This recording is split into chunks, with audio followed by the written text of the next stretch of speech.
నమస్కారం. నేను ఆర్టీఓ కందుకూరు. ప్రతి ఒక్క వాహనదారు కూడా రహదారి భద్రతా నియమాలను తప్పనిసరిగా తూచా తప్పకుండా పాటించాలండి. వాహనాలు ఉన్న ప్రతి ఒక్కరు కూడా వారి వాహనానికి సంబంధించినటువంటి డాక్యుమెంట్స్ అన్ని కూడా ఫోర్స్ లో ఉంచుకోవాలి.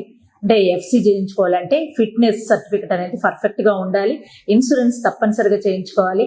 అలాగే వారికి పర్మిట్ ఉంటే ఆ వెహికల్ కి పర్మిట్ ఉంటే పర్మిట్, ఆర్సీ ప్రతి ఒక్కటి, పొల్యూషన్ ప్రతి ఒక్కటి కూడా ఫోర్స్ లో ఉండేలాగా చూసుకోవాలి. అలాగే డ్రైవింగ్ లైసెన్స్ పొంది ఉండాలన్నమాట. వారు మాత్రమే డ్రైవింగ్ చేయాలి వాహనాలతో.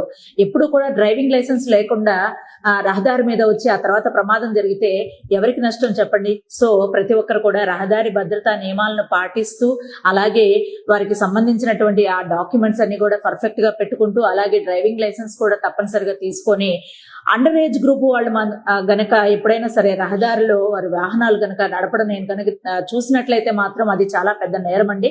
199.A ప్రకారం వారికి జైలు శిక్ష, తల్లిదండ్రులకు జైలు శిక్ష, అలాగే ఒక ఫైన్ కూడా ఉండే అవకాశం అయితే ఉంది. కాబట్టి మీరందరూ చాలా జాగ్రత్తగా ఉండవలసిందిగా మరీ కోరుచున్నాను. అలాగే ఇప్పుడు కొన్ని వైట్ ప్లేటెడ్ కార్స్ ఉంటాయన్నమాట. వాళ్ళందరూ ఏంటంటే పబ్లిక్ గా తిరుగుతూ ఉంటారు, పబ్లిక్ ట్రాన్స్పోర్ట్ లాగా.